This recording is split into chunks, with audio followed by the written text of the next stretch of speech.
Recuento de la clase anterior. Así iniciamos y vamos hacia el neoliberalismo. ¿Con qué estuvimos nosotros trabajando la clase anterior? Comisión Económica para América Latina y el Caribe, CEPAL. Objetivo de esta perspectiva, construir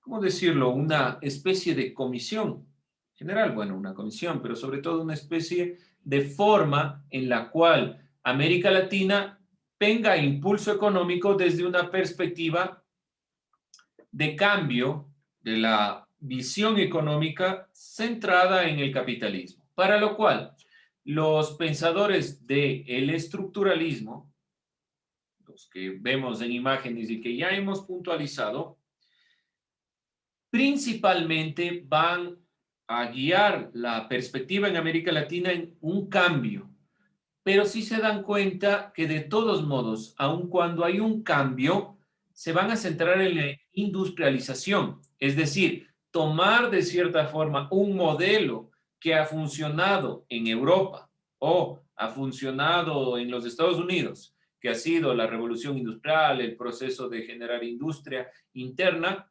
para América Latina también. ¿Cuál es el punto que a mí me parece lo más importante de esta escuela estructuralista?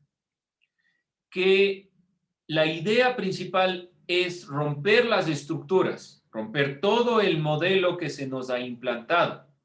No solo tal vez generar parches o poner un cambio económico aquí, un cambio económico por allá en algún país que nos permita unos años tener una visión, sino cambiar todo el modelo y tratar de introducir la historia de nuestros pueblos para comprender que en general América Latina tiene otros procesos, tiene otra realidad y otra historia, no fundamentada en la perspectiva europea de este proceso industrial que ha tenido Europa. Pero la industrialización y sobre todo centrarnos, creo yo, como plantea Schunkel, en la visión principal de la educación y sobre todo la ciencia y la educación para ser el motor principal de la industrialización, sin olvidar todo nuestro pasado y sobre todo sin olvidarnos de que somos agroproductores, que somos o que nuestra fuerza en América Latina es la producción, no solo de materia prima, sino la producción en general que proviene o que deviene de los campos. Entonces ahí le van a dar énfasis estos pensadores estructuralistas del cambio de modelo, de centrarnos en que el fundamento y la perspectiva es principalmente el problema de las estructuras. Les pedí que revisen qué era esto de Yachai-Tech, cuál era el objetivo, para qué servía, qué encontraron, cuál era el objetivo de este lugar, para qué se creó. Lo que hayan anotado, investigado, sacado, cualquier idea nos vale para poder entender un poco sobre todo la visión de Schunkel.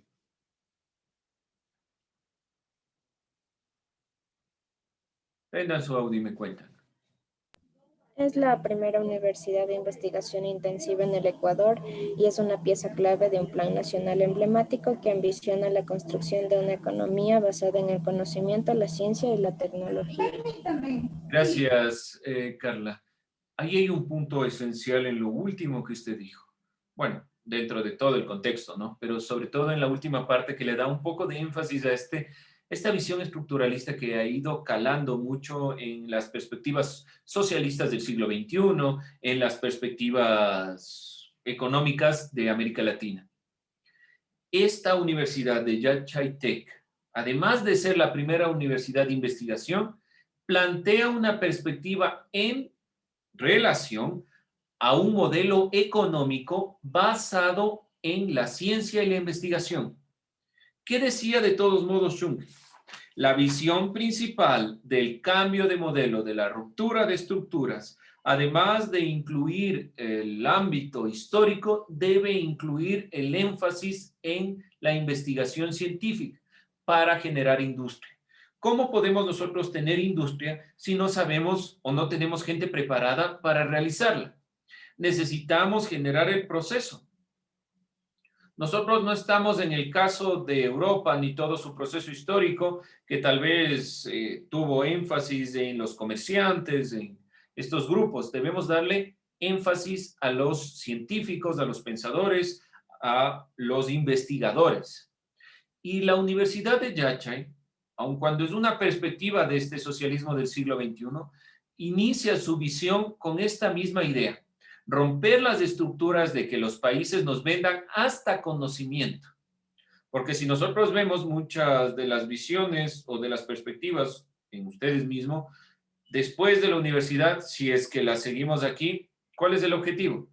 Ir a estudiar afuera. ¿Qué dice la Universidad de Yacha y en general la perspectiva en el Ecuador o en los países latinoamericanos? No vayamos afuera a buscar conocimiento, hagámoslo en nuestro país, en nuestros países. Que haya funcionado, que se haya logrado, que no sea un elefante blanco esa construcción, ya es otro tema. El punto es que de todos modos en América Latina, la idea desde el estructuralismo, la idea desde el marxismo, desde los movimientos sociales, el socialismo del siglo XXI, que no es solo de nuestro país, sino de toda América Latina y de otros países europeos, la visión de cambio de perspectiva debe nacer desde nuestro propio conocimiento. No debemos esperar un conocimiento externo. Obviamente que todo conocimiento se basa en algo. No es que vamos a coger y eliminar todos los textos que tenemos de los griegos, vamos a votar a Platón, vamos a votar a Einstein porque no sirve. No, vamos a tomar eso, contextualizarlo y tratar de alejarnos lo más posible en el sentido de centrarnos en lo que realmente a nosotros nos compete.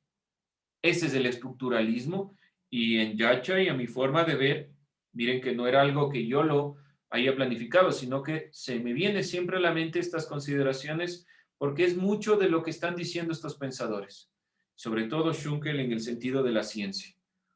No hemos perdido todavía estas perspectivas y hay que ir fortaleciendo, no el lugar, el sitio, no la universidad en su magnificencia como estructura, sino en la búsqueda de conocimiento. Preguntas, dudas, inquietudes. Claro, ahí la idea estructuralista. Esta idea estructuralista obviamente nace para contraponerse a la neoclásica, planteamientos de comercio y desarrollo que no ha tenido América Latina, generar un desarrollo diferente. Ahora, ¿qué sucede? Se nos presenta este nuevo modelo, planteado desde Friedrich Hayek, el neoliberalismo, que es el tema con el que vamos nosotros a arrancar el día de hoy. Cerramos y vamos a los socialismos la próxima semana. Origen y principio de la escuela neoliberal. Ahora, yo ya les envié el organizador. Por favor, revisen y ténganlo por cualquier situación. Si ustedes desean copiarlos, si desean pegarlos, como ustedes deseen, no tengo inconveniente, pero tienen que estar los temas ahí. Neoliberal. ¿Dónde nace esta perspectiva? Y aquí es el tema que nosotros estaremos hablando la siguiente clase. Como estamos hablando de escuelas económicas, es importante recalcar estas escuelas, pero hay hechos históricos que devienen. La escuela neoliberal nace después de la Segunda Guerra Mundial como un paso de la escuela keynesiana a un pensamiento económico más ligado al liberalismo. Y ya vamos a ver cuáles son los problemas que están detrás. Tras la Segunda Guerra Mundial, el keynesianismo fue el dominante. Acuérdense que hablábamos de Escuela de Chicago. La Escuela de Chicago también criticó al keynesianismo. De la Escuela de Chicago nacerán algunas de estas ideas. Y sobre todo, aunque ustedes pudieron ver en imagen, Friedrich von Hayek, un austríaco, le va a dar teóricamente el fundamento a la escuela neoliberal. Por lo tanto, podemos nosotros puntualizar como antecedente, después de la Segunda Guerra Mundial, tras la Segunda Guerra Mundial, el keynesianismo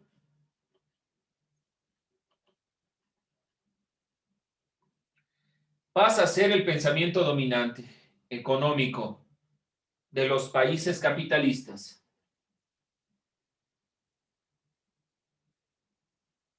Domina el pensamiento capitalista.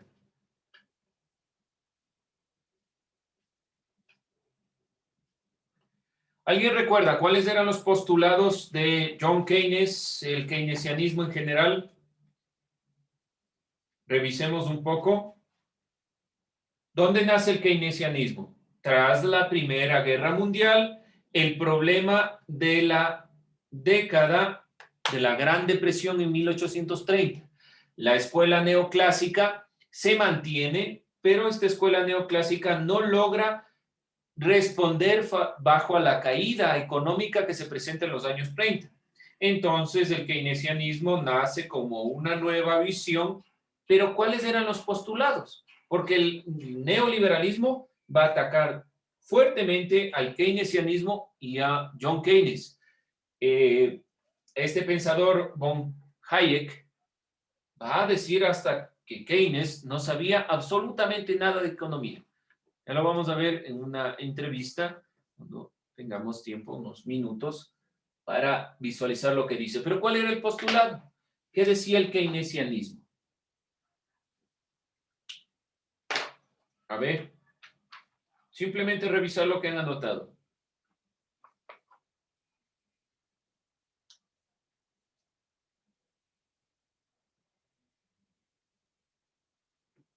¿Cuál era el énfasis? Keynesianismo.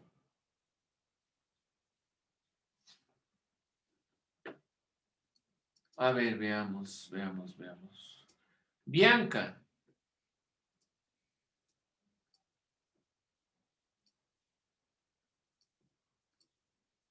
Listo, no era poder prosperar la Gran Depresión de 1930. Sí, por eso nace, como les dije. Tenían que superar la Gran Depresión de los años 30 y como yo les decía, toda guerra trae prosperidad, pero la Primera Guerra Mundial trajo una aparente prosperidad cuando se acabó la guerra, el 18, el 19, el 20 hasta el 30, una supuesta prosperidad, pero luego se cae. ¿Qué medidas toma Keynes para que podamos salir de esa depresión, sobre todo los Estados Unidos? Dicen, podría ser la macroeconomía.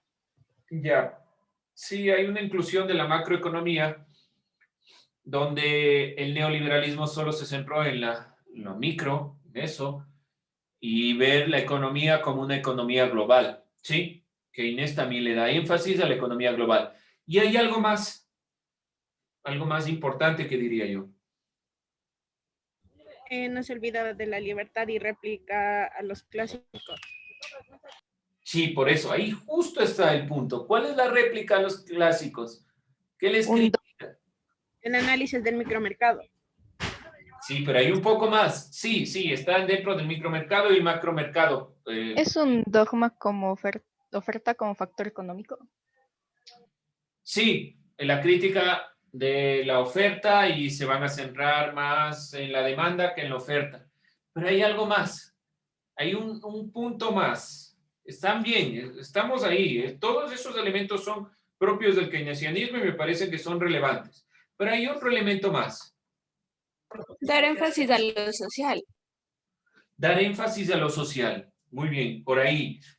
Y sobre todo, acuérdense, comienza Estados Unidos a tomar medidas de carácter proteccionista. ¿Qué significa? El Estado va a tomar injerencia sobre las decisiones, porque ¿qué genera realmente la caída de la bolsa de Nueva York? Que las empresas tomaban decisiones sobre el mercado sin injerencia del Estado.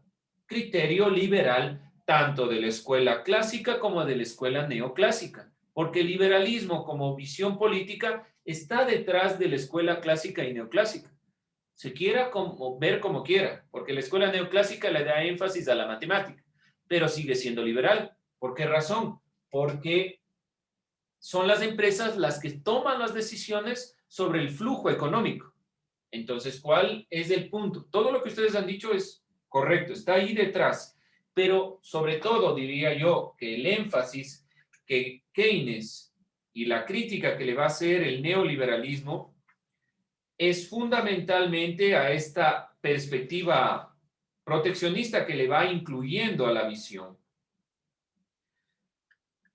donde los planteamientos del desempleo y demás decisiones y problemas que se tienen, hay que darle un equilibrio que no se dio por el solo hecho del mercado, sino que debe tener una mayor injerencia el Estado. No olvidarse de esta consideración y de la perspectiva principal que viene después con la Escuela de Chicago, este monetarismo, darle énfasis a la moneda, y de ahí va deviniendo el neoliberalismo. Entonces aquí podemos decir que el Estado va a tomar injerencia un poco dentro de la consideración del keynesianismo. Era ya que el Estado debía tomar parte, ya no era solo el comercio portal ni el mercado. Desde una perspectiva netamente teórica, ya hablando propiamente de la escuela neoliberal que se va a contraponer al keynesianismo, este neoliberalismo, ¿qué será? Un retorno a la idea liberal, centrada en la libertad del individuo. Consideración propia de lo que es el liberalismo. Retornar a los planteamientos económicos liberales clásicos. Desde una perspectiva, como les decía, teórica, el neoliberalismo fue una respuesta a estos postulados del keynesianismo de una política fiscal manejada por el estado de bienestar. Estado que procura regular y proveer a la sociedad según sus necesidades. Por lo tanto, el neoliberalismo quiere romper esta perspectiva muy proteccionista. ¿Por qué razón? Es la pregunta. ¿Por qué si estaba funcionando tan bien el keynesianismo, si no tuvieron una depresión con este modelo? Porque hubo un suceso histórico. ¿Por qué nace este liberalismo? Este neoliberalismo. Además de la Escuela de Chicago, nace porque en 1970 se da un fenómeno a nivel global, un estancamiento económico, es decir, no hay mayores ingresos porque el Estado está tomando demasiado control, según lo que dicen los neoliberales. Estancamiento económico y un aumento de la deuda pública.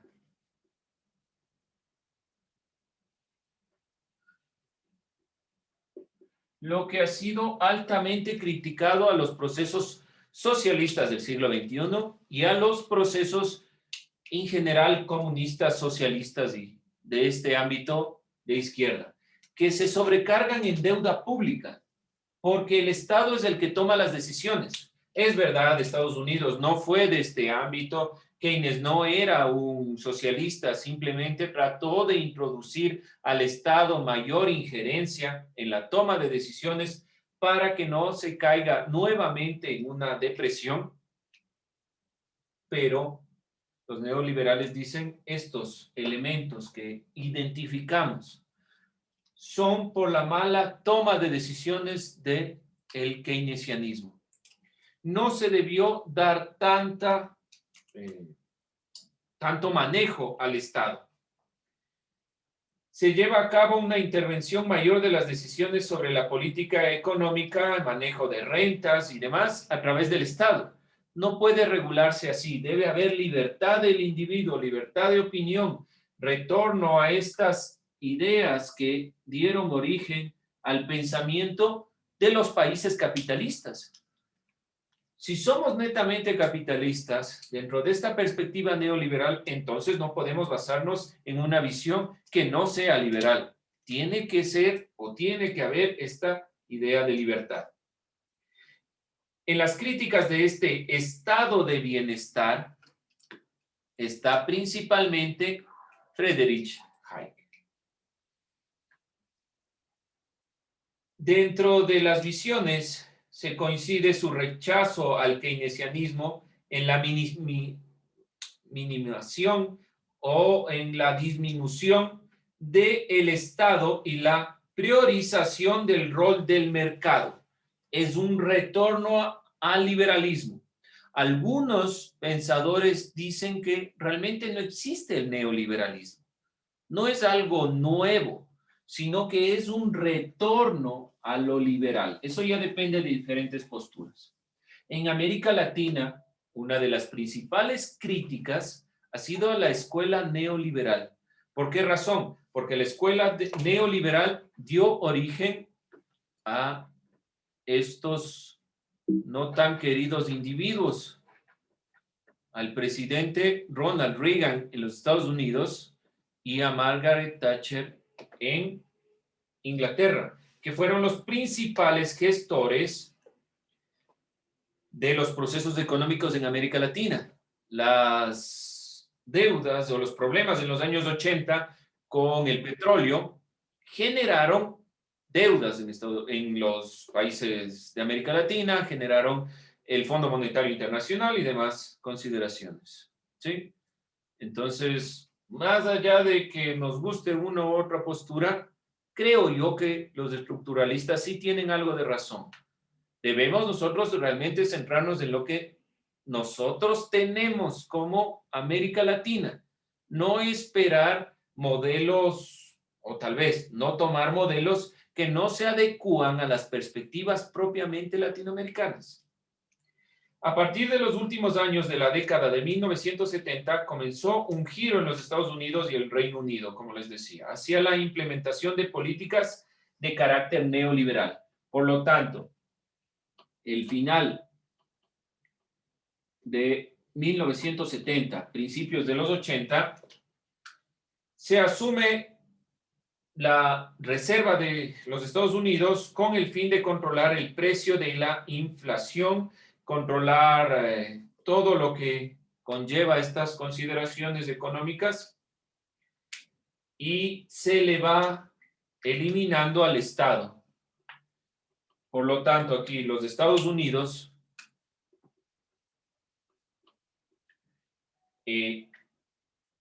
Inglaterra, o en general todo el Reino Unido, se adhieren a políticas neoliberales.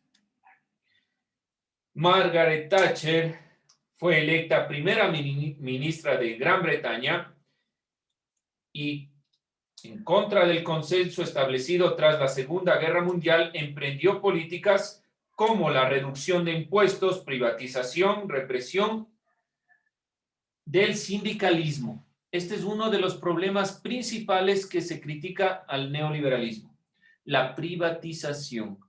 Y con eso hay que tener un poco de cuidado. ¿Hasta qué punto realmente funciona la privatización?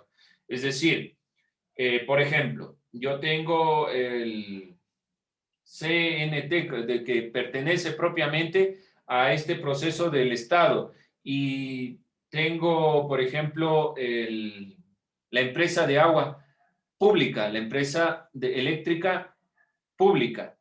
El momento que hablamos de una medida neoliberal, el gobierno comienza a privatizar. Puede ser que mejore el servicio, pero el costo va a ser más alto, porque una empresa, digámoslo así, extranjera, viene una empresa extranjera, dice el agua va a estar a cargo de la empresa X. Todo ese dinero no se queda en el país, sino sale a la empresa, al país de su empresa, y pagará impuestos allá. Puede mejorar el servicio, que es lo que nosotros vemos, pero puede ser que el costo aumente, puede ser que disminuya, pero las ganancias no se queden en nuestro país. Por poner un ejemplo, ese fue uno de los peligros del neoliberalismo en América Latina. Fue muy palpable el hecho de los problemas de la privatización. Por lo tanto, si nosotros relacionamos neoliberalismo, relacionamos con privatización lo que hizo Margaret Thatcher y Ronald Reagan en los Estados Unidos y en el Reino Unido. La privatización, la utilización de la represión para los sindicatos y la reducción de impuestos. Entonces, para el pueblo prácticamente está bien. Me reducen los impuestos, todo bonito, yo voy a tener varias empresas en mi país que antes no existían, va a haber tal vez mayor competencia, pero todo ese dinero, ¿a dónde se va? Eso es la crítica de América Latina. ¿Dónde está ese dinero? No está en nuestro país, está en otros países. Por eso es que América Latina, y vemos en las tendencias actuales también en nuestras elecciones, el proceso sigue siendo de cierta forma de izquierda, porque todavía tenemos miedo del neoliberalismo que se planteó en la época de Yamil Maguad, sobre todo, en la época del feriado bancario. De ahí tendremos que evaluar cuáles son las consecuencias y cuáles son los hechos. Bien, chicos, con eso